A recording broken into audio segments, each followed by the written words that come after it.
Many, many years ago, long ago in ancient times, when people heard voices, they didn't recognize those voices as their own thoughts.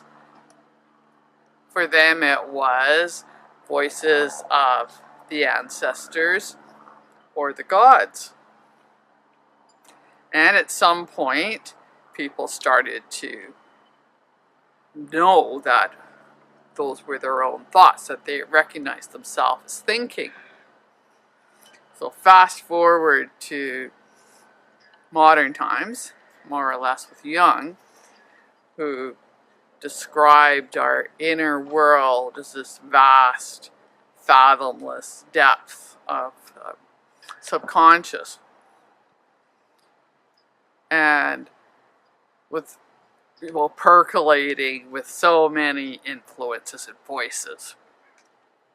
Now, I think, in my opinion, unless we actually are hearing some kind of voice or aware of some aspect, of our subconscious, it's not really worth bothering about, because what we choose to listen to and focus on and pay attention to actually determines our day-to-day reality.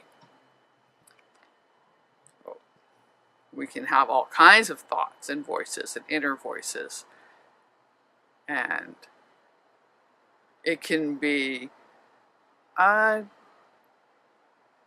take some time to sort through all of them, and what is this? Is this a voice I want to listen to? Is there such a thing as God's voice, or a voice that will, direct me and give me counsel and guidance? Well, I have voices like that in my dreams, where I wake up and it still kind of lingers. There's still a sense of that tone lingering in my mind, where I know that I was receiving some sort of instruction, that things were being sorted out, worked through, and it's a sort of comfortable, reassuring awareness. And especially if I can just stay with that for a little while into my day, and keep drawing that in. Where is that? What is that voice? What does that voice sound like? Well, what advice does it have for me, making decisions as my day unfolds? Now, you might be wondering, how do I know that it's this voice of my, inner self, of God, that it's a guiding voice? And this is the part where it takes some practice, because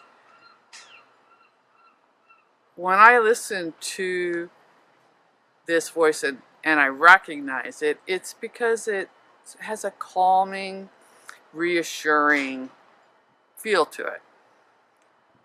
There's a feeling of relief. Oh yeah, that's all right. That's taken care of. Yeah, don't have to worry about that.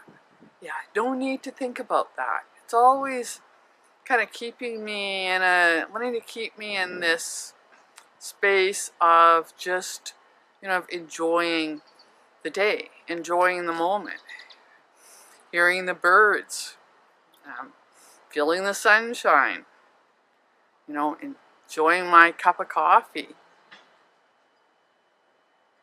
And that is a voice that's worth listening to, I find.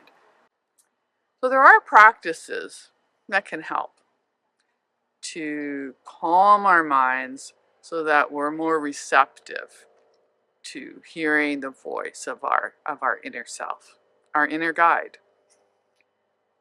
Meditation is great. Also, paying attention to our dreams. I often First thing in the morning, get out my book and I'll write down what I remember of my dreams and the feelings that I had in my dreams. Journaling, that's also a kind of journaling. Journaling is good too. So eventually it gets easier and easier, and it's worthwhile to take the time to learn to listen for this voice.